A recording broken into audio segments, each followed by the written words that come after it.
शाश्वत सनातन संस्कृत में मैं विनोद पांडे आप सभी का बहुत बहुत स्वागत करता हूं। आज के पुस्तक जिस पे चर्चा होगी वो पुस्तक ये है गीता प्रेस गोरखपुर से प्रकाशित अयोध्या दर्शन। जैसा कि नाम से ही ये आप समझ में आ रहा हो कि संपूर्ण अयोध्या के बारे में यहाँ पे जानकारी दी गई है।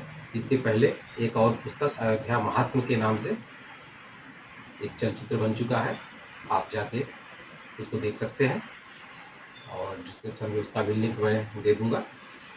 तो आज इस अयोध्या दर्शन नामक पुस्तक पे चर्चा होगी। तो चलिए इस पुस्तक को क्यों लेना चाहिए, इस पुस्तक का क्या महत्व है, इसके बारे में एक जल्दी से छोटी सी जानकारी ले लेते हैं। तो आइए देखते हैं। श्री हरिबंधुओं प्रस्तुत पुस्तक जैसा कि आप देख पा रहे होंगे चलचित्र में अयोध्या दर्शन, और पुस्तक गीता प्रेस गोरखपुर से प्रकाशित है।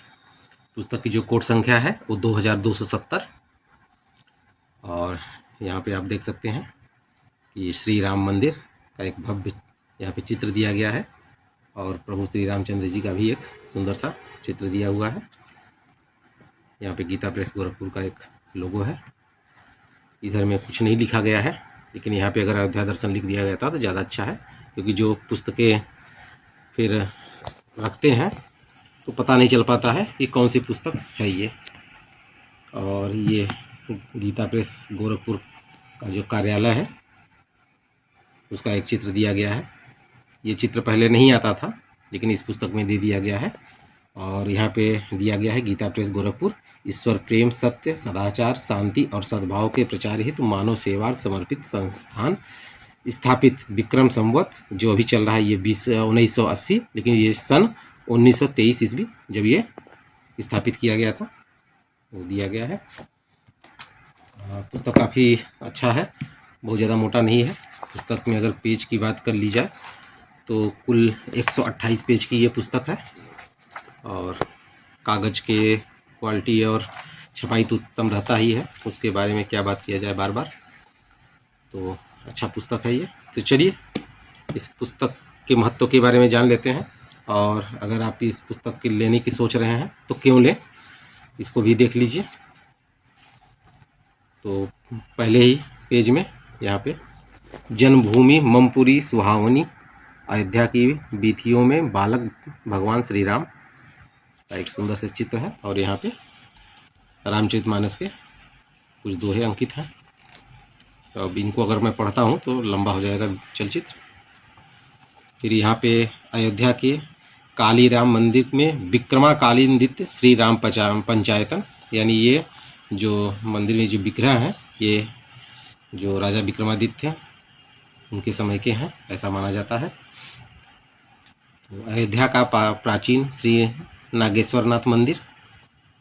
फिर यहाँ पे हनुमानगढ़ी, अयोध्या की हनुमानगढ़ी का विख्यात श्री हनुमान मंदिर एवं श्री विग्रह, ये मंदिर का चित्र और ये विग्रह का भी यहाँ पे चित्र रूप में दे दिया गया है। फिर यहाँ पे अयोध्या में सरयू तट स्थित गुप्तार घाट, अयोध्या के हनुमान बाग में स्थित ज्ञान मुद्रा में श्री हनुमान जी, अयोध्या का विख्यात कनक भवन, कनक भवन की दिव्य झांकी,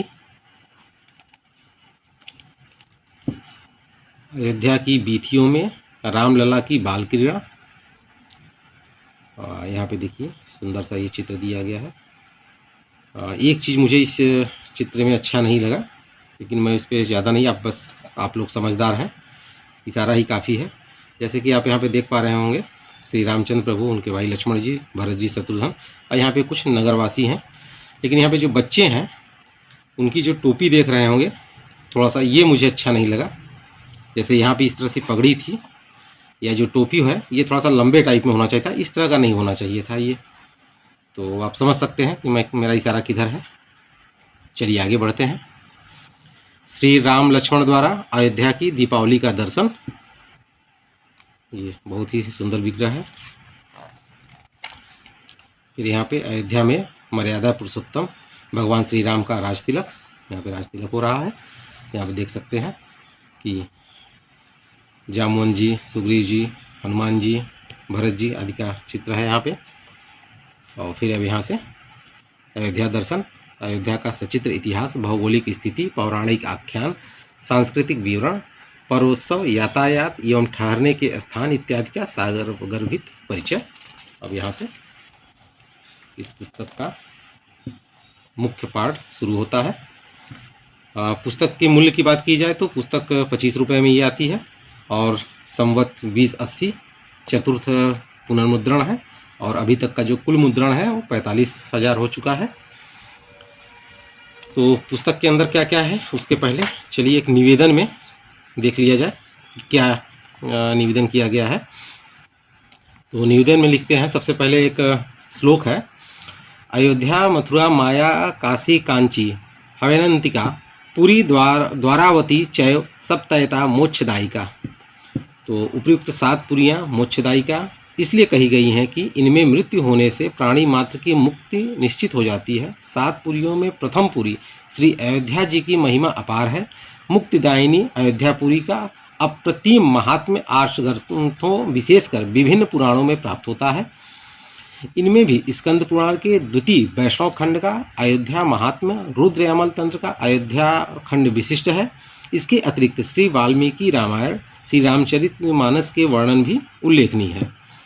भगवान श्री राम भारतवासियों के ही नहीं मानव मात्र के आदर्श हैं। श्री राम को पर ब्रह्म का अवतार माना गया है जो मर्यादाओं की रक्षा के लिए अवतरित हुए। सदाचार संस्थापन और धर्म रक्षण ही उनका मुख्य उद्देश्य था। वास्तव में श्री राम जीवन ही भारतीय संस्कृति का दर्शन है। इसी कारण भगवान श्री राम की कथा का प्रचार प्रसार और विस्तार भारतीय जनमानस में सर्वाधिक रूप से होता रहा है। उनके जीवन चरित्र की घटनाएं, लीलास्थल, लक्षण और उनके चिन्ह जिनका वर्णन शास्त्रों में मिलता है वे आज भी उपलब्ध हैं। इसलिए भगवान श्री राम का अवतार, उनकी लीलाएं और उनकी कथाएं कपोल कल्पित नहीं बल्कि वास्तविक हैं। श्री राम भारतीय संस्कृति एवं भारतीय जनमानस की सर्वाधिक श्रद्धा के आधार हैं और भारतवासियों के जीवन है। राष्ट्रपिता महात्मा गांधी ने भी स्वराज्य के बाद इस देश में राम राज्य की स्थापना की ही संकल्पना की थी, यह बात सर्वविदित है। तो इस तरह से है। नीचे की ये भी अच्छा पैराग्राफ दिया गया है कि अयोध्या में पिछले 500 वर्षों से श्री राम जन्मभूमि का विवाद चलता आ रहा था, जो भगवत कृपा से भारत के सर्वोच्च न्यायालय द्वारा दिए गए ऐतिहासिक निर्णय के साथ समाप्त हो गया। सर्वोच्च न्यायालय ने अपने 1045 पृष्ठों के यानी 1045 पृष्ठों के निर्णय में सरकार को यह भी निर्देश दिया कि वह 3 माह में एक ट्रस्ट बनाकर उसके माध्यम से वहाँ मंदिर निर्माण प्रक्रिया को आगे बढ़ाए। तो ये निवेदन है। निवेदन आगे भी है, जब आप पुस्तक लीजिए तो पूरा पढ़िए, चलचित्र लंबा न हो जाए, तो इस वजह से और सब बातों पे प्रकाश डाला जाए। यहाँ पे देखिए कि विषय सूची दिया गया है और इधर विषय दिया गया है और इधर पृष्ठ संख्या है। पहला जो है वो है कि जननी जन्मभूमिश्च स्वर्गादपि गरीयसी। तो ये श्री रामदेव श्याम खेमका जी के द्वारा ये निबंध लिखा गया है। फिर है श्री राम जन्मभूमि का शास्त्रागत महात्म्य, और फिर श्री अयोध्या महिमा काव्य है जो महाकवि रत्नाकर के द्वारा लिखित है। श्री अयोध्या परिचय एवं दर्शन, अयोध्या महात्म्य, अयोध्या का संक्षिप्त प्राचीन इतिहास, अयोध्या का मार्ग, विभिन्न स्थानों में अयोध्या की दूरी, अयोध्या से में ठहरने के स्थान, अयोध्या के दर्शनीय स्थान, अयोध्या के आसपास के तीर्थ, अयोध्या जी की परिक्रमा, अयोध्या के मेले, अयोध्या के बौद्ध तीर्थ, अयोध्या के जैन तीर्थ। देखिए यहाँ पे धार्मिक स्थलों के साथ साथ अयोध्या के जो बौद्ध तीर्थ हैं उनके बारे में भी एक जानकारी दे दी गई है संक्षिप्त रूप में, और अयोध्या के जैन तीर्थों के बारे में भी जानकारी दी गई है। तो इस तरह से ये विषय सूची काफ़ी लंबा है। और फिर परिशिष्ट में कुछ श्लोक वगैरह और स्रोत वगैरह भी दिए गए हैं। यहाँ पे आप जैसा कि देख सकते हैं। तो इस पुस्तक का महत्व के बारे में तो आप समझ पा रहे होंगे। तो चलिए इस पुस्तक को आपको क्यों लेनी चाहिए, इसके और महत्व के बारे में एक प्रकाश डाला जाए।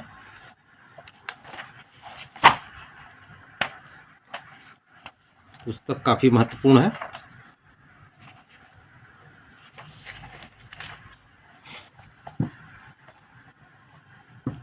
जैसा कि यहाँ पे आप देख पा रहे होंगे, अयोध्या की 84 कोसी परिक्रमा के तीर्थ स्थल, जो अयोध्या की 84 कोसी परिक्रमा की जाती है उनमें कौन कौन से तीर्थ स्थल आते हैं उनके बारे में पूरी यहाँ पे जानकारी दी गई है। तो इसको क ख ग 3 पार्टों में बांटा गया है। तो क में है श्री राम कोट के अंतर्गत 43 शिलालेख, फिर ख के अंतर्गत है पंचकोसी परिक्रमा के अंतर्गत 40 शिलालेख। फिर ग 84 कोसी परिक्रमा के अंतर्गत अन्य 65 शिलालेख का यहाँ पे वर्णन किया गया है। तो ये एक बहुत ही प्रमुख बात है कि यहाँ पे आप जितने शिलालेख हैं उनके बारे में यहाँ पे नाम दे दिया गया है।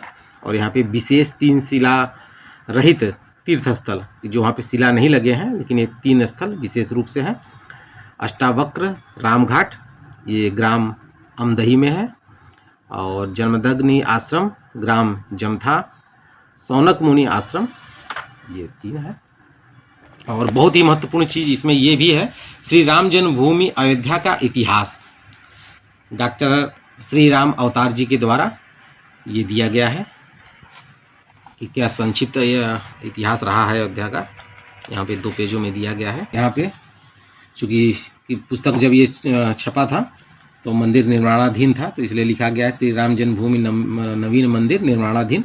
लेकिन वास्तव में मंदिर तो अभी भी निर्माणाधीन ही है। अभी अगल बगल के और सब कार्य किए जा रहे हैं, विकसित किया जा रहा है मंदिर को। तो यहाँ पे एक तथ्यात्मक दृष्टि देख लेते हैं, ये बहुत ही महत्वपूर्ण चीज़ में दी गई है कि मंदिर के परकोटे का क्षेत्रफल 5 एकड़ है। शिलान्यास जो हुआ है वो 5 अगस्त 2020 ईस्वी प्रधानमंत्री श्री नरेंद्र मोदी जी द्वारा हुआ। अनुमानित निर्माण अवधि लगभग 3 वर्ष। मंदिर का जो क्षेत्रफल है वो पूरा क्षेत्रफल 84,600 वर्ग फीट का है। भूतल का जो क्षेत्र है वो 1972 वर्ग मीटर का है। और प्रथम तल का जो क्षेत्रफल है वो 1850.70 वर्ग मीटर का है। और द्वितीय तल का क्षेत्रफल 1056.60 वर्ग मीटर का है। मंदिर की लंबाई 360 फीट है। मंदिर की चौड़ाई 235 फीट है। मंदिर की ऊंचाई 161 फीट है। मंदिर के शिखर जो है वो कुल 6 हैं, 5 उपशिखरों सहित। मंदिर में जो तल है वो कुल 3 तल हैं, यानी 3 तलों के मंदिर है। मंदिर में स्तंभों की कुल संख्या 366 है। स्तंभों की ऊंचाई 14 फीट से लेकर 16 फीट तक है। स्तंभों का व्यास यानी आप मोटाई कह सकते हैं वो 8 फीट है।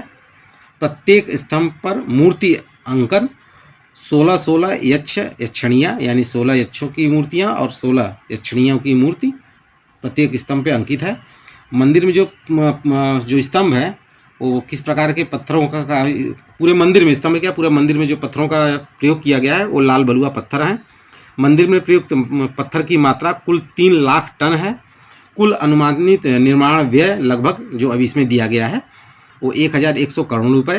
कुल अनुमानित निर्माण समय लगभग 3 वर्ष। और नगर की जो सबसे विशेष बात है कि जो शैली है वो नागर वास्तुकला है। तो ये बहुत अच्छा चीज़ है।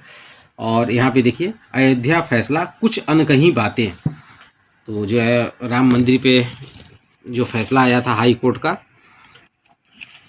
उच्चतम न्यायालय का मंदिर के पक्ष में, तो उनकी कुछ अनकही बातें, जैसे कोर्ट के फैसले में हिंदुओं को क्या मिला, समुचित शोध की कमी, तो पुरातत्वविद श्री के मुहम्मद की भूमिका क्या रही, तो बहुत सी ऐसी बातें जो जनमानस को नहीं मालूम है इसमें दिया गया है। बहुत ही सुंदर छोटा आलेख होता तो मैं आपको इसमें ही पढ़ के बताता, लेकिन काफ़ी अच्छा ये 5-6 पेजों का है। तो पुस्तक आप लेके स्वयं पढ़ें, ज़्यादा आनंद आएगा। और फिर इधर शास्त्रों में सरयू जी इत्यादि इस तरह से अयोध्या में महिमा दिया गया है। सरयू जी नदी एक परिचय दिया गया है, तो नदी का अवतरण कैसे हुआ। फिर श्री अयोध्या जी के व्रत पर्वोत्सव इत्यादि ये दिया गया है। और यहाँ पे इसके बाद अंत में परिशिष्ट में ये बहुत अच्छा दिया गया है, अयोध्यापुरी के दर्शन की महिमा। तो यहाँ पे इसके बाद फिर ये एक स्रोत दिया गया है, श्री अयोध्यापुरी वंदना। जैसे कि यहाँ पे आप देख पा रहे होंगे, ये रुद्रयामल खंड के अयोध्या खंड से ये स्रोत लिया गया है। इसके बाद श्री अयोध्या पंचक, ये भी एक स्रोत है, ये भी रुद्रयामल के अयोध्या खंड से लिया गया है। फिर श्री सरयू अष्टक, ये भी रुद्रयामल के अयोध्या खंड से है। और यहाँ पे अयोध्यावास की लालसा, बसूंगा सदा जाए नगरी अयोध्या, अंतिम लालसा। और यहाँ पे बहुत महत्वपूर्ण श्री राम रक्षा स्तोत्रम, श्री राम रक्षा कवच सिद्ध की विधि के साथ यहाँ पे राम रक्षा स्तोत्र भी दे दिया गया है इसी पुस्तक में।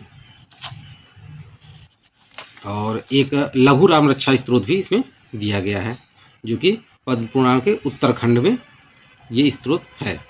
यहाँ पे एक श्लोक की रामायण दिया गया है कि एक श्लोक में पूरे रामायण, एक श्लोक की आनंद रामायण, जो इस साल का विशेषांक है आनंद रामायण। श्री रामचरितमानस महिमा, श्री रामचरितमानस कथासार, ये रामचरितमानस का ही एक अंश है। काकभूषुंडी गरुण संवाद, श्री रामायण जी की आरती, ब्रह्मा जी द्वारा रामावतार हित प्रार्थना,